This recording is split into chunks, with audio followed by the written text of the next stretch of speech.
안녕하세요. 오늘은 3월 27일 금요일, 촉촉히 비가 자연을 적시는 아침입니다. 전 이런 차분한 분위기, 가라앉은 분위기를 좋아하는데요. 왜냐면 제가 미국 캘리포니아에서 한 10년 이상을 살았어요.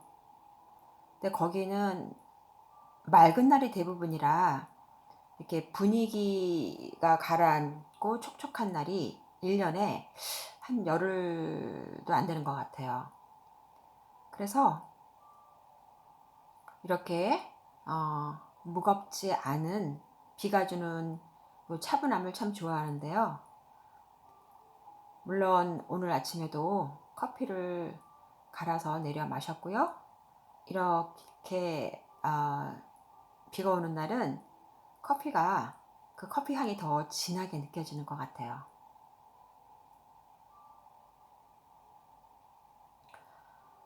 제 친구가 제 채널이 너무 정지화면인 줄 알았다고, 그래서 오늘은 좀 움직이는 것을 찍어보기로 했어요. 그래서 컴퓨터를 켜놓았고요. 오늘로써 이 고요할수록 밝아지는 것들이라는 책을 끝내려고 하는데요. 그러면 같이 시작해 볼까요?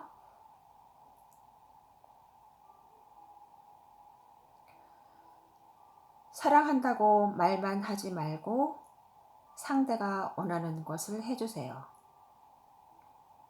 그러면 상대는 당신의 행동을 통해 사랑을 느낍니다. 말만 하고 행동의 변화가 없으면 그것은 상대는 안 보고 자기 감정에만 빠져 있는 거예요.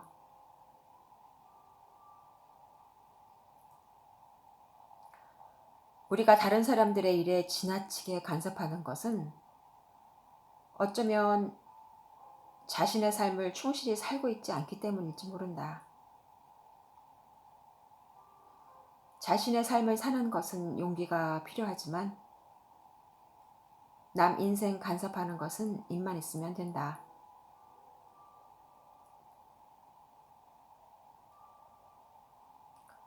그 사람을 위한다면 마음대로 결정해서 해주는 일들, 대단히 폭력적이란 사실을 아세요? 삶의 주도권을 마음대로 빼앗아 가지 마세요.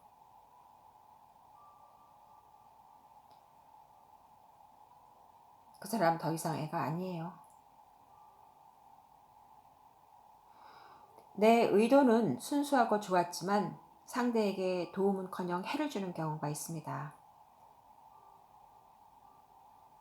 이것은 나에게 좋았으니까 상대에게도 좋을 것이라는 착각에서 비롯합니다. 그러니 무언가를 해주기 전에 꼭 물어보세요. 이걸 원하는지. 원하지 않는 것을 주는 것은 백해 무익입니다.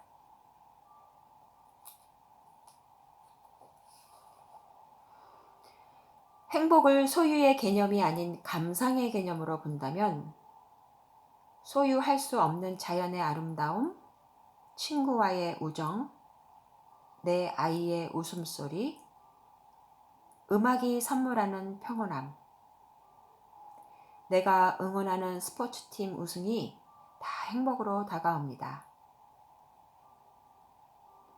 아무리 돈 많은 부자라 하더라도 그들의 행복 역시 우리가 말하는 소확행과 크게 다르지 않아요. 삶을 감상할 줄 아는 태도를 갖추었는지 아닌지가 중요한 것 같아요.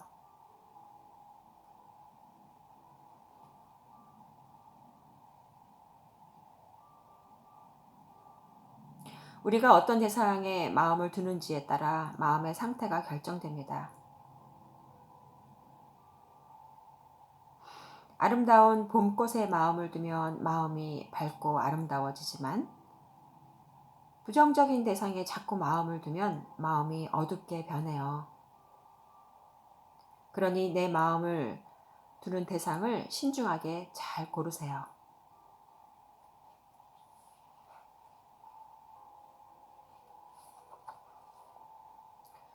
세상을 사랑할 수는 있어도 소유할 수는 없습니다. 우주의 시간으로 보면 집이나 차, 옷 같은 것도 아주 잠깐 빌려 쓰는 것이지 소유하고 있지 않습니다. 세상을 그저 사랑하고 감사해 하며 잠시지만 누리세요. 내가 지금 가지지 못한 것에 집중하면 인생은 결핍이 되지만 내가 이미 가지고 있는 것에 집중하면 인생은 감사함이 됩니다.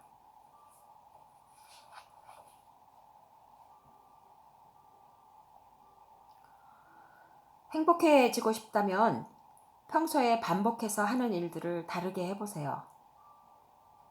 집에 가는 길도 평소와 다른 길로 가보고, 음식도 새로운 것을 시켜보고,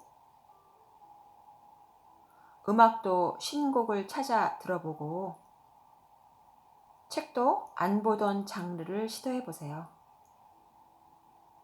집안 가구의 위치도 바꿔보고, 예쁜 꽃도 사서 식탁에 놓아보세요.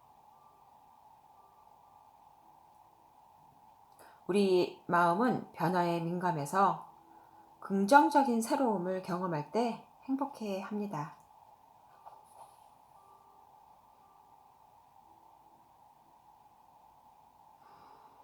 행복을 단순히 즐거운 느낌으로 정의하면 우리 삶은 행복하지 않은 시간이 너무 많아요. 고대 그리스에선 행복의 정의를 자신의 가능성을 발현하기 위해 노력할 때 느끼는 기쁨이라고 했다네요. 자신의 가능성을 발현하기 위해 노력할 때 느끼는 기쁨.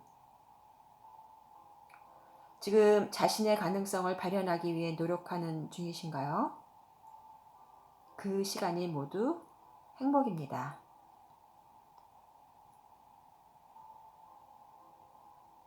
프랑스에선 중산층의 기준으로 소유한 재산을 보는 것이 아니라 외국어를 하나 할 수 있는지, 악기를 즐기면서 연주할 수 있는지, 운동이나 봉사활동을 꾸준히 하는지, 자신만의 요리를 해서 지인들을 초대할 수 있는지 등을 본다고 합니다. 돈만 많다고 저절로 중산층이 되는 것이 아니라네요.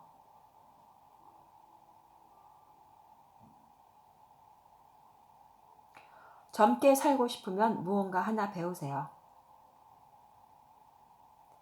아무리 나이가 많아도 학생이 되면 마음이 젊어지고 배울수록 소소한 기쁨을 느껴 타인에게 의존하지 않고도 행복해지는 법을 스스로 알게 됩니다.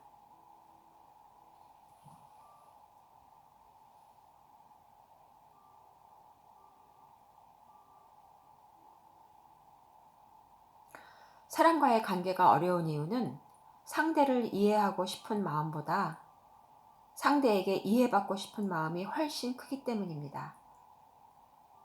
그래서 상대에게 내 말을 좀 들어보라고 하지만 서로의 말은 듣지 않고 자기 말만 하려고 해 결국엔 더 멀어져요.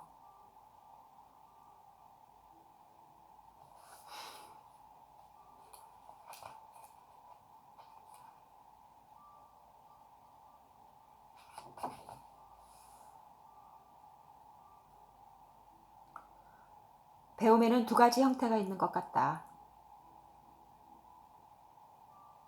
책이나 다른 사람의 말을 듣고 머리로 분석하면서 얻는 배움과 본인이 직접 몸으로 뛰면서 참고 고생하면서 얻는 배움.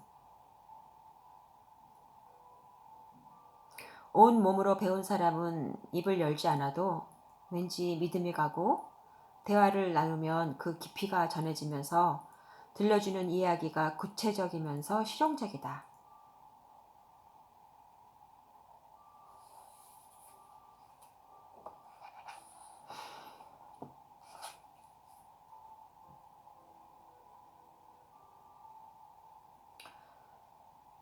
당신은 모르실 거예요. 제가 얼마나 당신께 드릴 선물을 찾아다녔는지요. 그 어떤 것도 적당해 보이지 않았어요. 금을 금 광산에 가져다 주거나 물을 바다에 선물하는 것이 도대체 무슨 의미가 있겠어요? 제가 생각해낸 선물들은 마치 향신료 가루를 인도로 가지고 가는 것과 같았어요. 제 마음이나 영혼을 드리는 것도 큰 의미가 없었습니다. 왜냐하면 당신께서는 이미 그것을 다 가지고 계셨으니까요. 그래서 결국 저는 거울을 가지고 왔습니다. 당신 자신을 보시고 저를 기억해 주세요.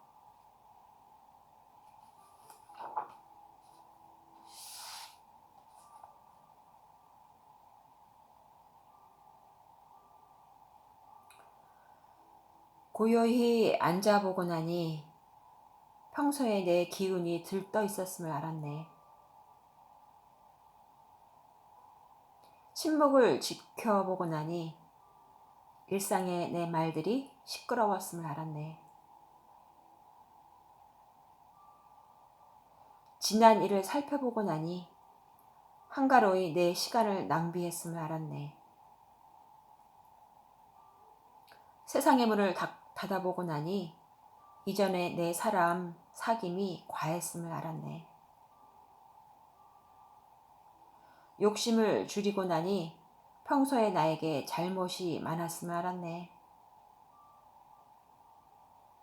마음을 가까이 하고 나니 예전에 내 마음씀이 각박했음을 알았네.